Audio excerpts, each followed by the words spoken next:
Are you the 100th monkey? Will your awareness be the one that tips the scales? You're listening to the 100th Monkey Radio with Tom and Ramon on the Truth Frequency Radio Network.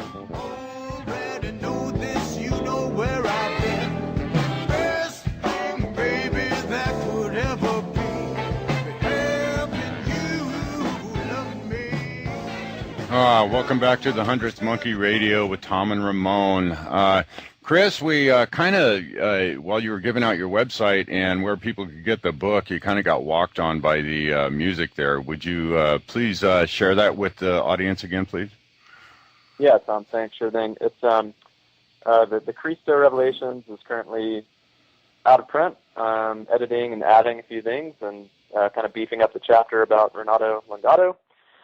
And that'll be available in a couple months. But my other book that I'm probably actually a little better known for is The Sacred Science of Yoga and the Five Koshas.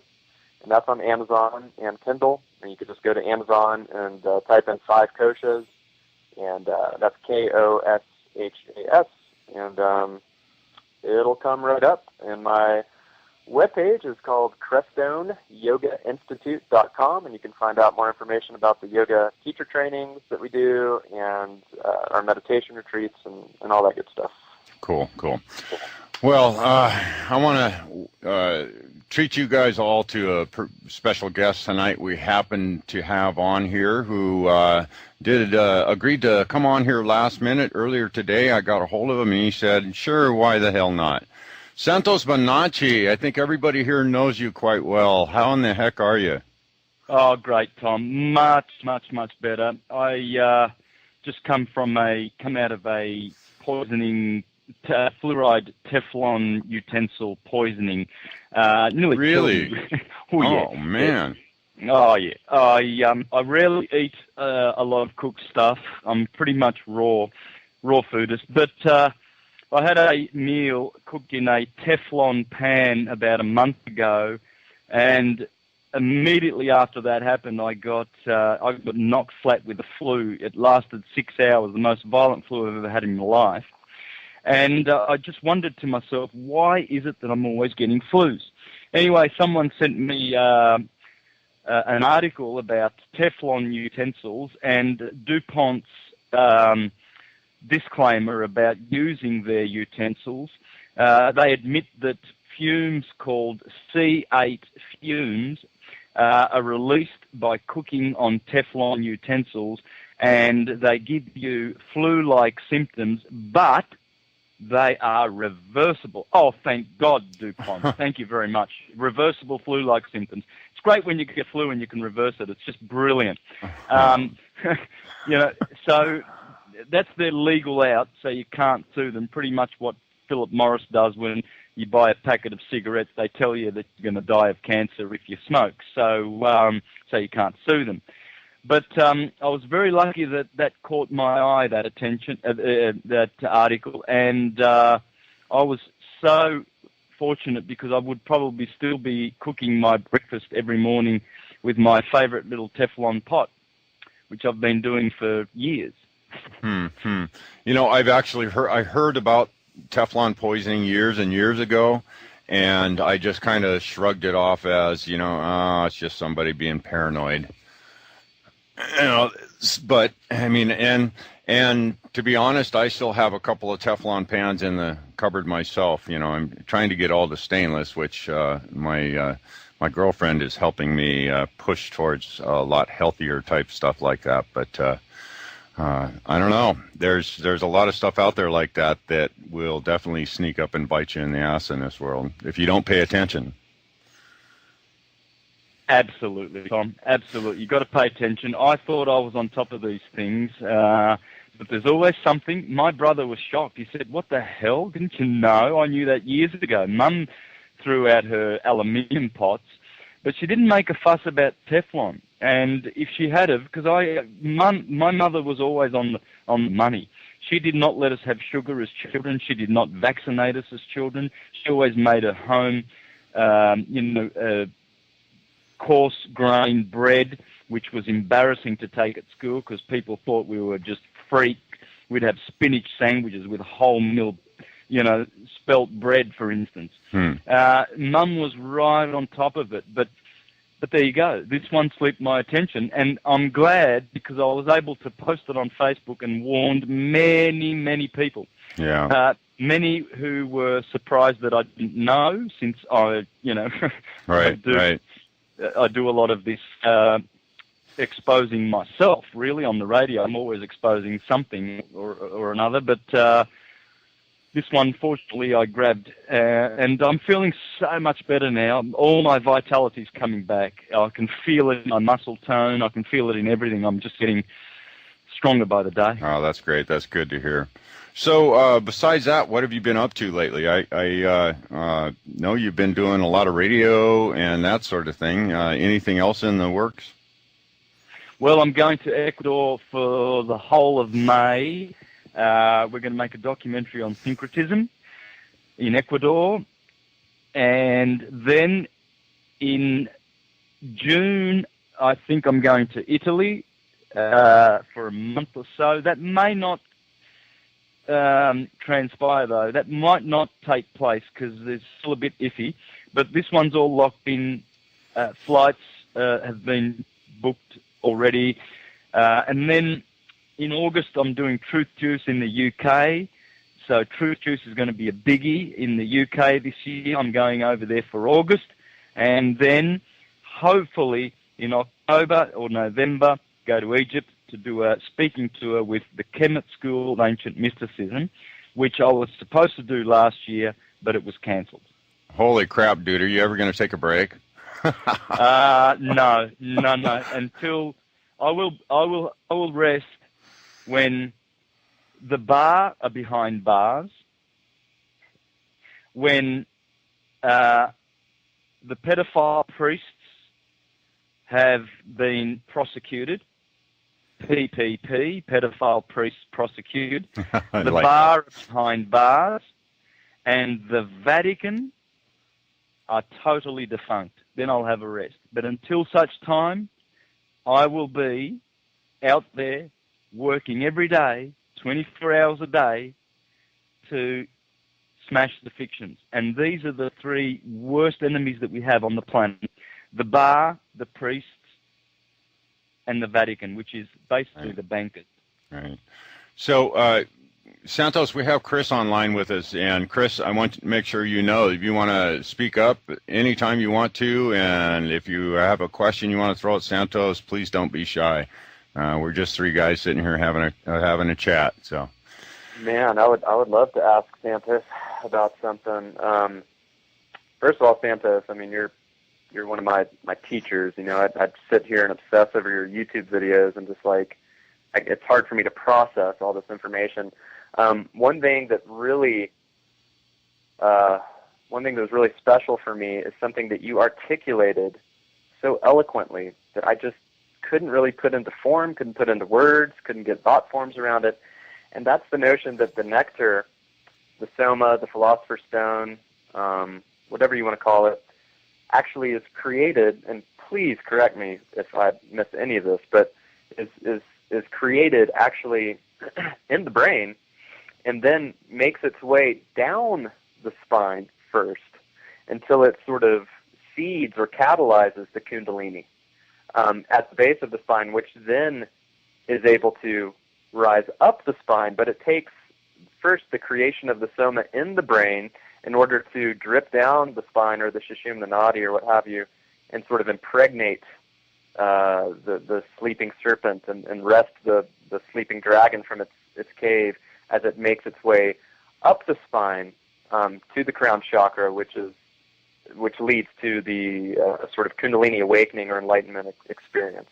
And prior to that, I'd never heard this notion that the soma was created in the brain and impregnated the kundalini, as it were. I've had experiences meditating where the soma sort of drips into your mouth and you can taste it, and anybody that meditates long enough, has this experience. But the idea that it could make its way all the way down to the base of the spine and impregnate the kundalini, which then rises up the spine to create the kundalini awakening, was new to me, but makes perfect sense.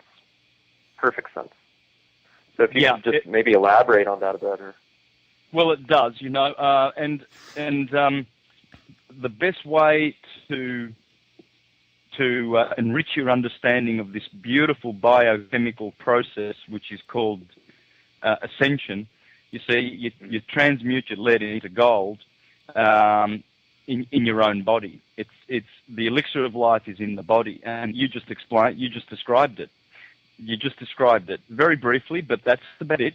But for the listeners who want to really deepen their understanding of this, a great book to begin with would be God-Man, The Word Made Flesh by George W.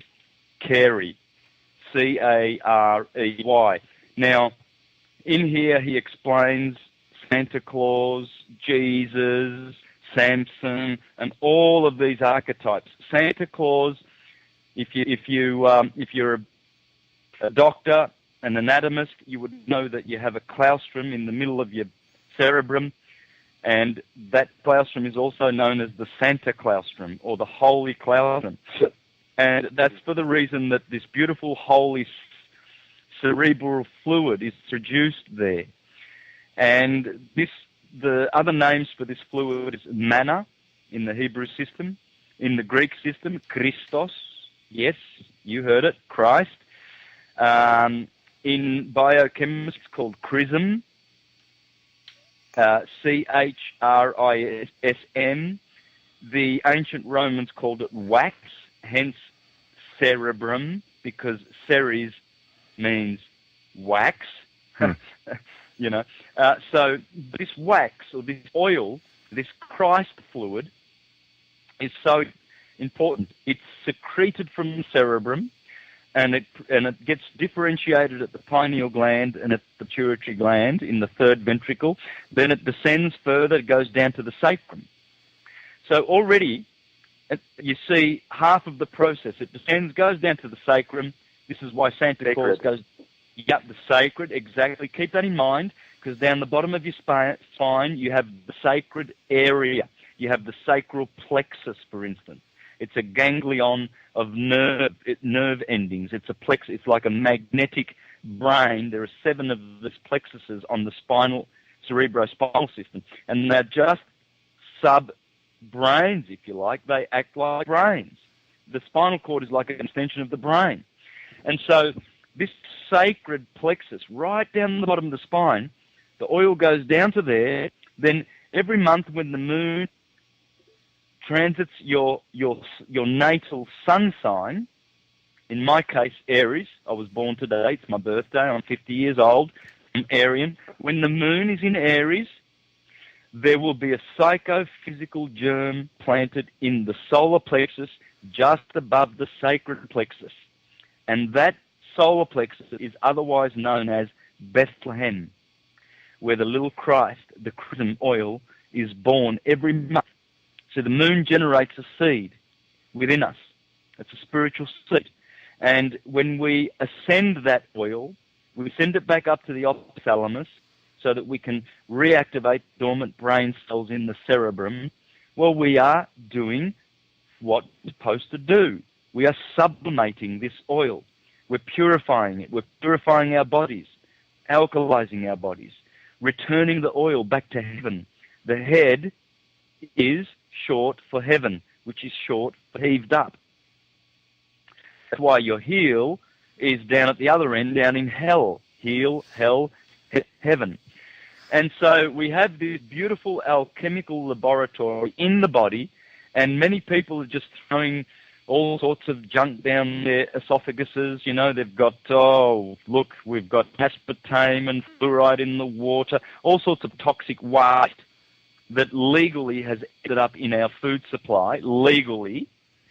And it's there by design to cull the goy, the animals, in other words. That's how the controllers see us, the chattel. And it's also there to dumb us down. And this is why it's so important that we expose things like Teflon and fluoride and all of these disgusting things that can thwart this process. It's a race against time for the controllers. If they can keep us dumb for as long as possible, and we can miss out on this beautiful light consciousness shift that's coming upon us.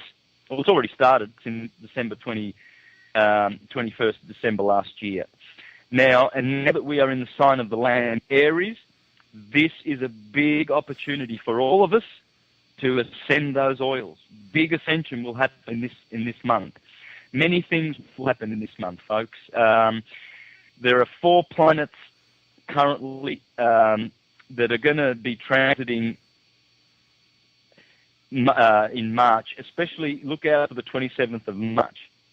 In 3 days' time, there will be big collapses in I would say, look out for institutions of governments, but also institutions of religions. There will be massive bleeding, massive damage, and we need it. The stars are on our side. They will absolutely smash the fictions of governments and control and religions. They were there for a purpose. They've served their purpose. The purpose has expired. All of these institutions no longer have current viable contracts.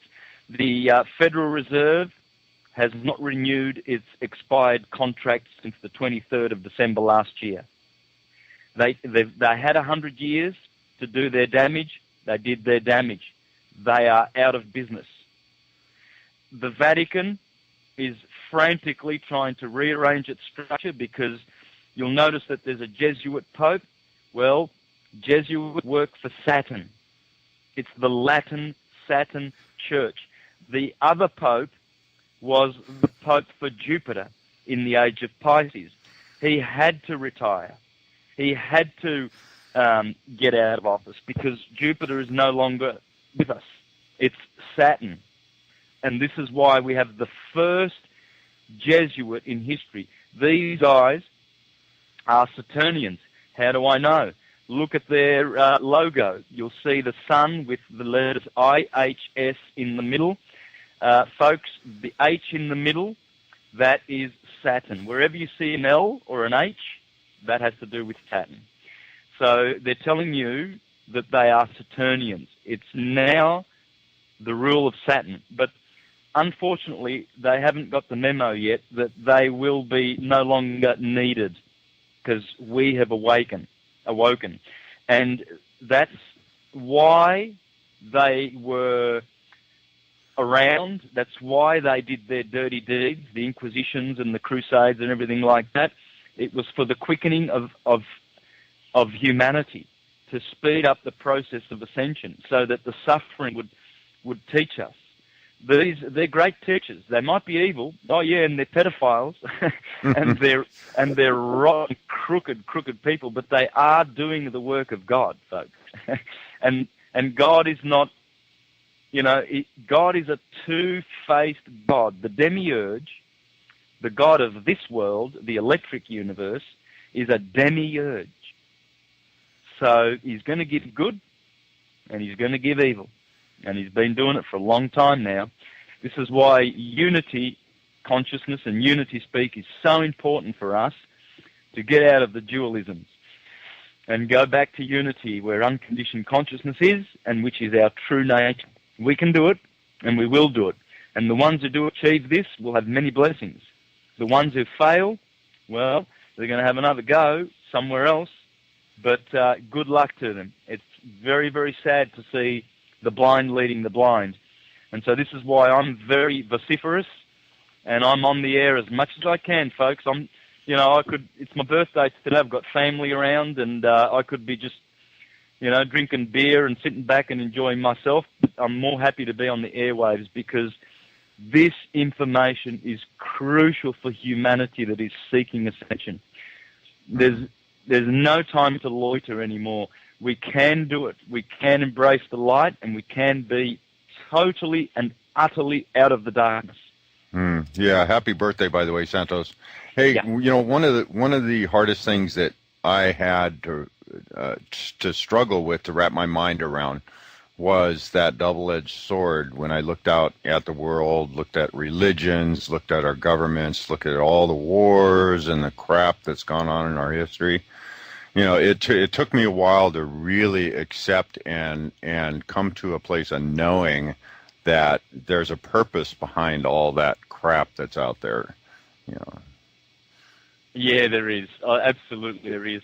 And the sooner we bring balance back to ourselves by eliminating ignorance, we're all cursed with this ignorance because we are in human bodies.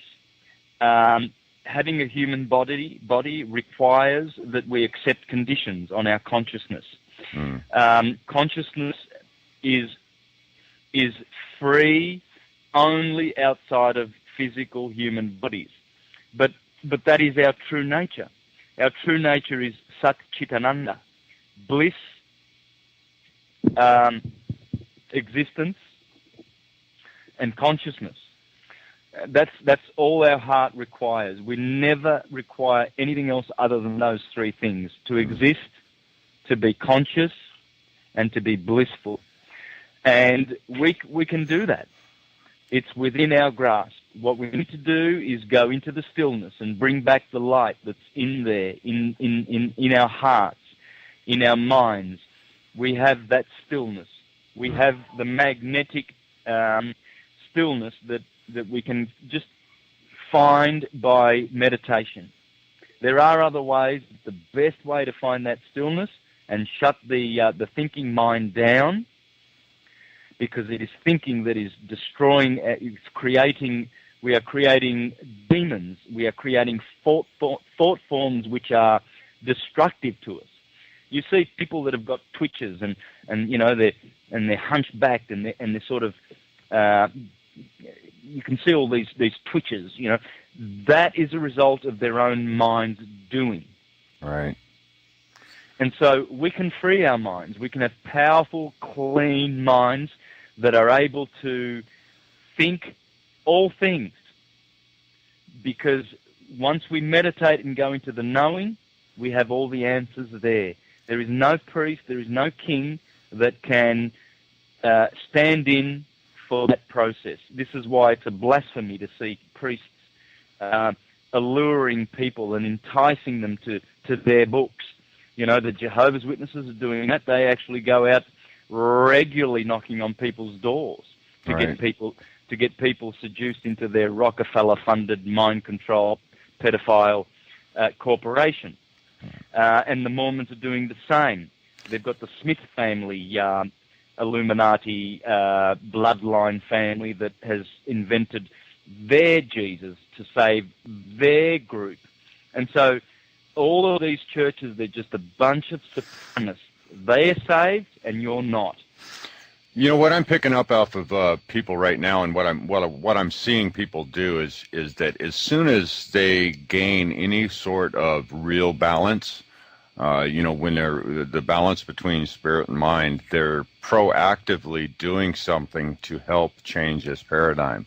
Whether it's something they're doing in their communities, community gardens or watches, or creating movements that are, you know, inspiring other people, going out doing sky watches for UFOs, or writing a book, or something. They're doing something proactive, and I'm just seeing more and more and more people find that place where they know that they're here to do something to help change this place. Yeah. Yeah, absolutely. That's what we're here for, guys. That's obvious, isn't it? Oh, yeah. Yeah.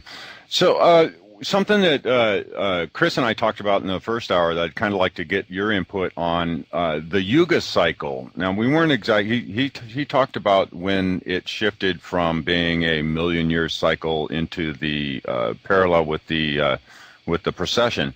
Where are we at in the Yuga cycle, in your opinion? Well, I'm going with... I was talking about the Sri Yukteswar, sorry, Tom, to interrupt, no problem. The Holy Science, and Sri Yukteswar and his take on the Yugas being much shorter cycles. we've just got a minute and a half here, so I don't know if we want to wait until after the break for that or not, but I'll leave it up to you, Santos.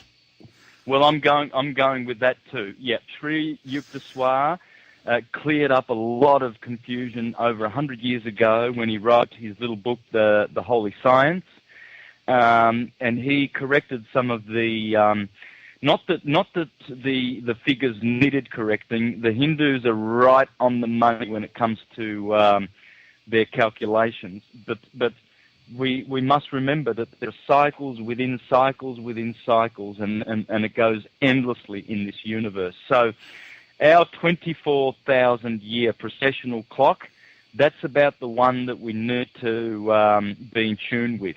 And after the break, I can go into that a bit more. Our precessional year, which is between 24,000 and 26,000 years of duration, actually comes from the circumference of the sun, the circumference of the earth, the circumference of the moon. All of those bodies that I just mentioned are tuned to precession.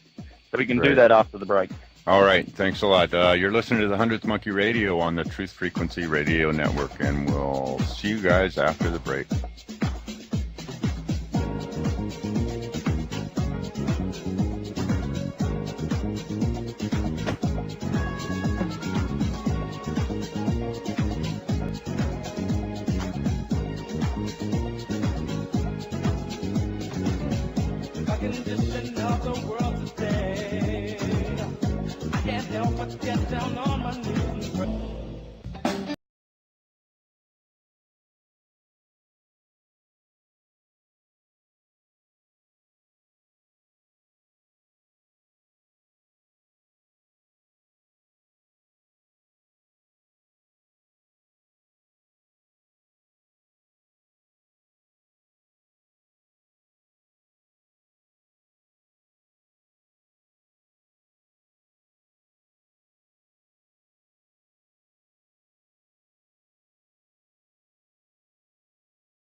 Oh, welcome back to the 100th Monkey Radio. I'm going to have to change that intro now, I guess, since we're now on Saturday nights. So we have Santos Bonacci, and we have Christopher Sartain online with us. And Santos, before the break, we were talking about the yugas and the precession, and I have one more question about the yugas. Now, if I were to, I understand, I know what the basic yuga symbol looks like with the golden age on top. It's golden, silver, bronze, however that goes. I don't remember the names of all of them. I'm not really well versed in it, but I do know that picture. If I were to take and overlay a clock on that, where would you say we are right now? I kind of picture us at like 7:30 or 8. I'm not following you. I don't understand exactly what kind of clock. Are you doing a 24-hour clock? I don't know. A 12-hour clock, just a 12-hour clock. And you know the circle, the way they put the icon for the yuga with the golden age on top. Right. And then the silver age is on the sides, and then the silver age and the bronze age, and then the iron age at the bottom. Yeah, exactly. Well, according to Sri Yukteswar, the golden age occurs when our sun is close to its binary. It's dual. He calls it a dual, and he says, in fact, I will read what he says straight out of the book. Now, very interesting. I've presented this in my information. He says, on page 8 of the Holy Science, he says, we learn from Oriental astronomy that moons revolve around their planets, and planets turning on their axes revolve with their moons around the sun, and the sun with its planets and their moons takes some star for its jewel and revolves round it about 24,000 years of our Earth, a celestial phenomenon which causes the backward movement of the equinoctial points around the zodiac. So And then he goes on to say that the golden age occurs when we are closer to our dual star. Now, we know that we are not as close as we could be to Sirius. Sirius is hurtling towards us at 20 miles a second. So if it is Sirius that is our binary, which a lot of great scholars have concluded, well then, to reach the golden age of 100% pure unconditioned consciousness, you would need to wait another 12,000 years, or, I don't know, 8,000, 9,000 years. And the vernal equinox would have to be around, I don't know, Libra, Virgo, Leo, but in particular Leo. But we're opposite now. We're in the age of Aquarius, you see. So by the time the vernal equinox hits Leo, that'll be another 10,000 years. So, but what's happening right now is something totally different. We are going through the dragon's breath, the photon belt, the light of Sion. It's a special little window that happens in the Aquarius-Leo axis. And Aquarius is there pouring out his spiritual waters on humanity simply because when you go through Aquarius, you get a mini golden age. So this is an age that's going to visit us, that's going to enlighten us and pull us out of the Kali Yuga. Even though it's just the Dvapara Yuga, the second Yuga, it still receives this magical period of time that we're going to go through, the photon belt. And it should last at least 1,000 years. It'll be very, very strong. Uranus is the ruler. Uranus is going to rule this period of enlightenment, and Uranos in Greek means heaven. So we've reached the heavenly kingdom of God that the Bible is talking about. We've arrived. It's here. It's now with us. So it's up to us to make of it what we will. Well, that makes me think about that 1,000-year period. Makes me think of that passage in the Bible where they're talking about Satan being locked up for 1,000 years. Yes, exactly. By natural dynamics, by natural phenomena, this will happen. It happens cyclically. It's part of the cycle. That's why the so-called prophets of the Bible, who were just diviners, speaking about the divine, which is astrology, that's why they could make accurate predictions, because they knew the great timekeepers, the processional year, for instance. They knew how it worked. So they could make these predictions. They could foretell things that would happen, because when one knows the stars and their positions, then one can make these predictions quite comfortably, and they will pan out exactly as the forecaster or the diviner accurately foretells, because you can't go wrong with this science. It's so easy to make predictions with astrology. You just got to be familiar with those orbs daily. You've got to know their courses. You've got to know where they are all the time. It's handy to know where the moon is. Once upon a time, people did not do anything unless they consulted the moon. They had their moon charts, and they would see where the moon was, because she is the one that determines whether you're going to have a good day or a bad day. You can have a good night's sleep. You can do everything correct and wake up in a bad mood. And, you might blame certain forces. You drank too much, or you ate too much, or you overslept. It's got nothing to do with that. Rest assured, everything, when it comes to your moods and luck and your non-luck, it all has to do with the planet. So it's almost like it has a direct physiological effect on life, not just our bodies, but on the whole universe. Right? I I don't know, maybe I'm having an epiphany here.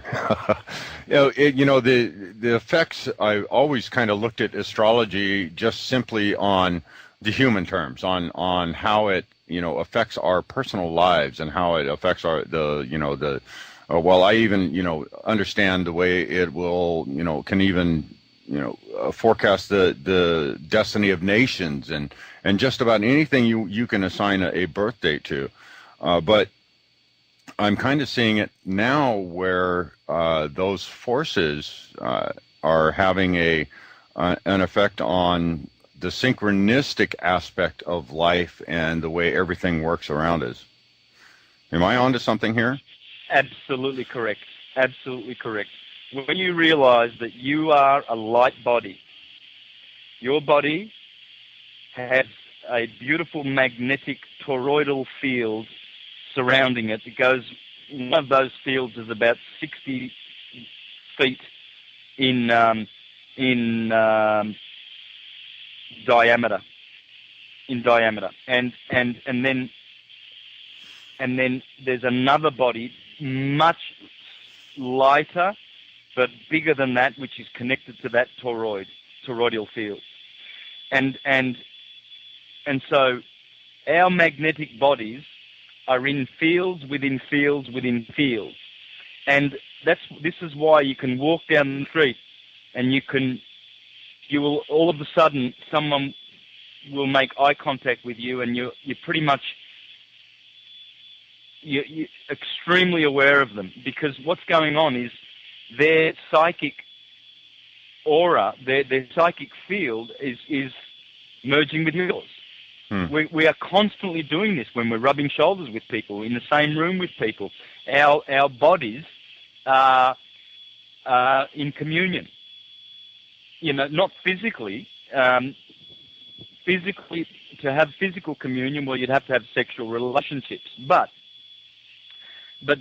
when you're in the same room with someone else, your psychic bodies, your mental bodies are in communion. They are merging together, you see. So the same thing is going on with our brothers upstairs, the planets. They are creatures. They're not just rocks floating in space, as educated types will have you think. Oh, they're just rocks. Oh, astrology. Oh, are you talking about those rocks in the sky, Santos? You've got rocks in there. No, they're creatures. The sun is an archangel called Michael.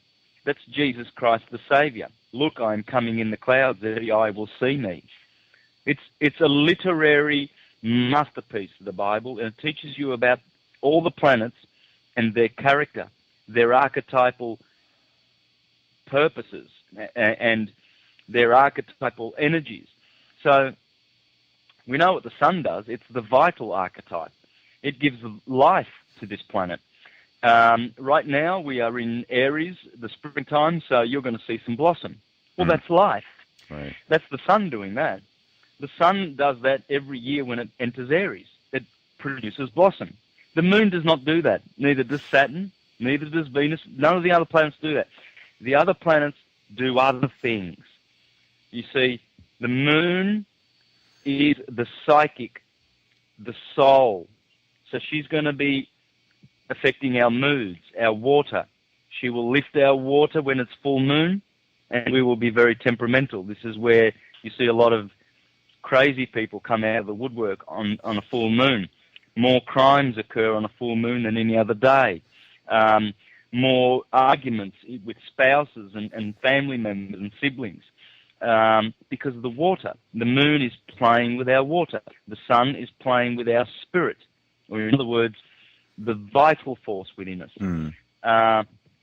Saturn is also producing coagulation. You see, Venus is cohesive. Mars is motion. They're all doing their various work, but these planets are bodies, and they have great, big magnetic toroidal fields attached to them, which are attached by other bigger fields. And all of these fields that we cannot see with our eyes, they're all working together as a symphony. It's a whole symphony. This is why we all act in a certain way when there's a full moon. This is why we always act in a certain way when Mercury is retrograding, or when Mercury is conjunct Saturn, or when it's conjunct the Moon, or when the Sun is conjunct the Moon, or when Venus is conjunct Saturn. I mean, there's so many combinations and so many results and effects that they produce, because what's happening is there's a whole sympathy of magnetic fields. And when one is disturbed, you see, when you've got a square or an opposition in your chart, you can be assured that there is disturbed energy in your person. And that's where our ability to actually do something with it, if we are aware of all these effects that are happening around us, that empowers us to be able to actually either watch out for it or, man, maybe I just shouldn't go to work today type thing. Absolutely. Spot on. Yeah. Yeah. Spot on. And go, brother. Yep. I just wanted to ask you about, if you guys don't mind shifting gears just a little bit, I wanted to ask Santos, while I have the opportunity, about, I really believe that this idea of salvationism came about as a direct result of our transition from hunting and gathering into farming and agriculture. You cannot find a single hunter-gatherer tribe on planet Earth that is salvationist. Okay, this is an agricultural paradigm, so, and religion. And so my question to you, Santos, is how do we eradicate the Vatican? How do we eradicate this salvationist Christian tradition and theology and dogma without going back to, when we were hunting and gathering, we didn't think of ourselves as sinners. There was no such thing. We were in harmony with nature. It was only when we started farming and playing God and acquiring property and separating ourselves from nature and killing and playing God with the plants and animals of earth, domesticating and farming and whatnot, that we saw ourselves as unnatural. We saw ourselves as sinful and having this original sin. So my question is, I'm really interested in how do we do what you propose to do and what I would like to see happen and leave these antiquated belief systems behind. How do we do that without going back to, it sounds silly, but how do we do that without going back to hunting and gathering? We're going to be an agricultural civilization with no end in sight. So how do we transition into this Aquarian age and leave behind these antiquated belief systems, but and yet maintain our current way of life and farming and using agriculture without going back to living in a state of nature? Yeah, that's a big one. That's a big question. And I think the best way to deal with the horrible structure that has been set up in the world would be exposure. Expose the system. Expose the doctors, for instance, that are saying, fluoride is so good for your teeth. It's 100% safe.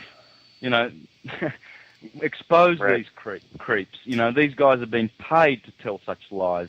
The evidence, when you do research, this is why good research, I base all of my stuff on good research. I go to prime sources.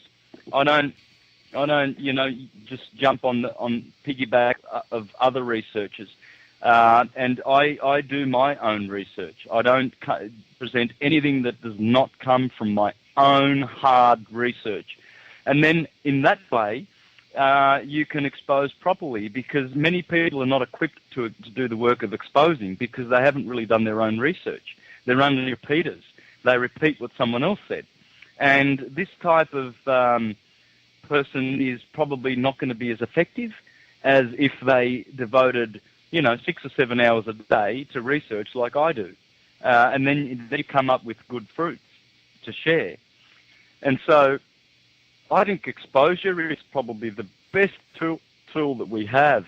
How many times have the controllers been thwarted?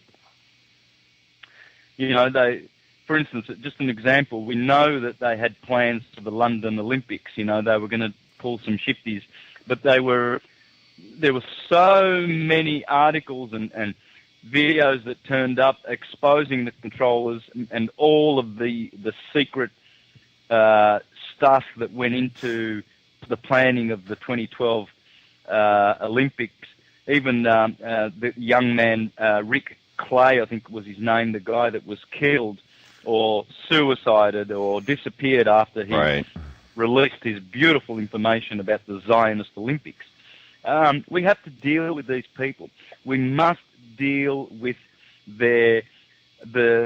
it's a very heavily Zionist media. And the Zionists work with the Vatican. They are the same bunch of criminals, rest assured. And they will tell you everything they need to tell you. They don't care whether they've got to lie through their teeth, just so that they can get their way, so they can get their wars, so they can make money through Ponzi schemes. And it's all about just a handful of banksters. Once these guys are exposed, what effect can they possibly have? Yeah, what do we do? I mean, so let's say we get, the exposure is happening now.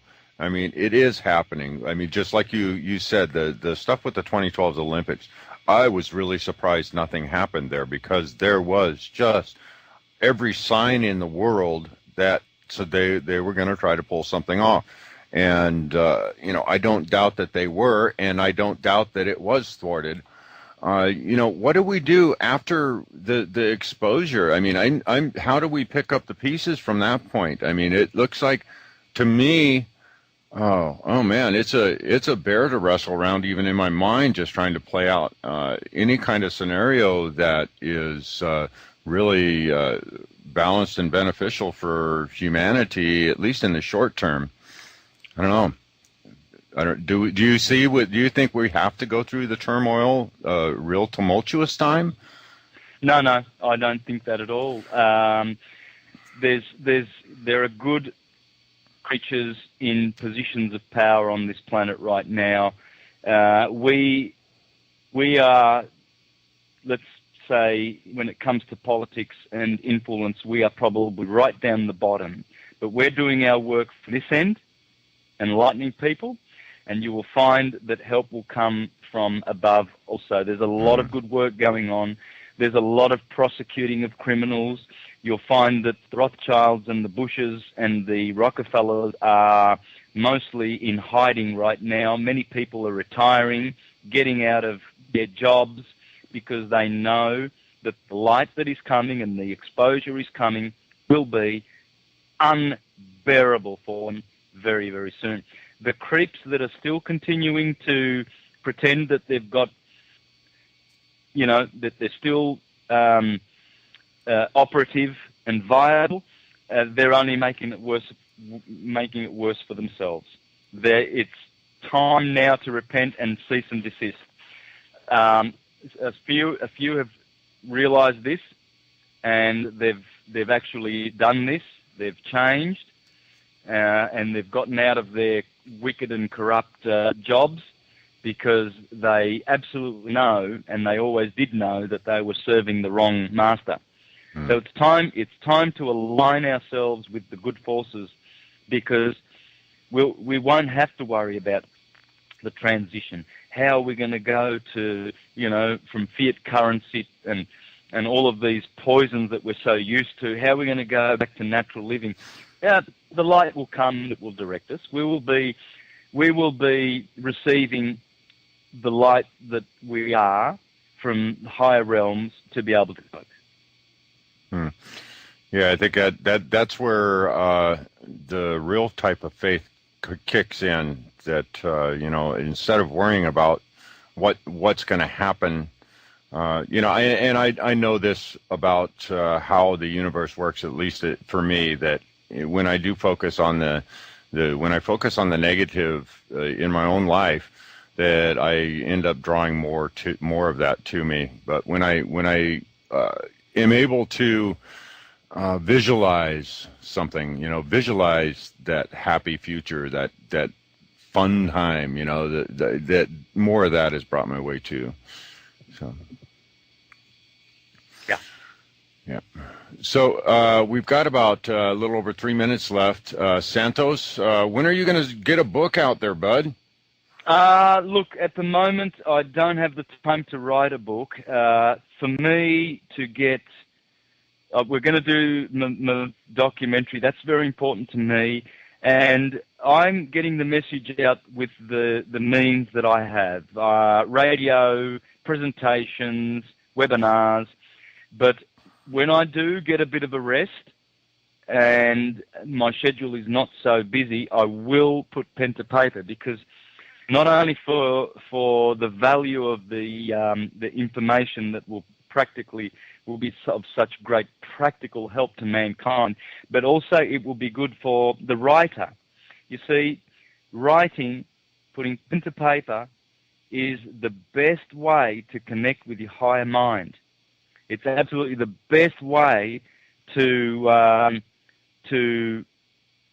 record your thoughts, your knowing. It's much better than just speaking. I agree. It's spelling, right?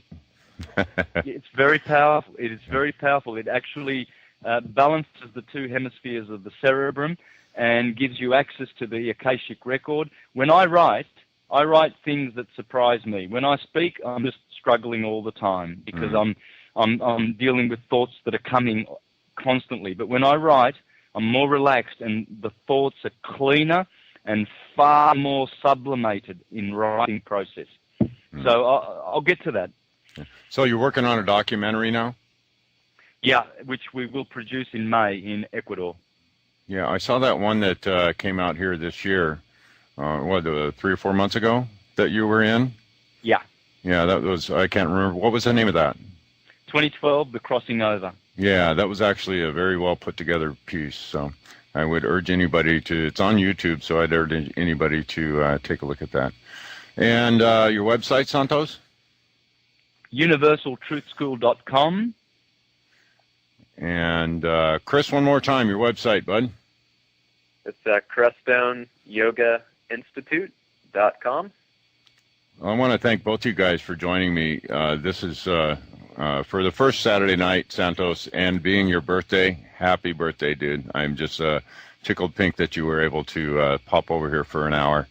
I absolutely love your work and everything that you stand for, and you have the 100th Monkey support. And hey, Chris, I didn't get a chance to ask you, what do you think about the 100th Monkey effect? Real quick, you got 30 seconds.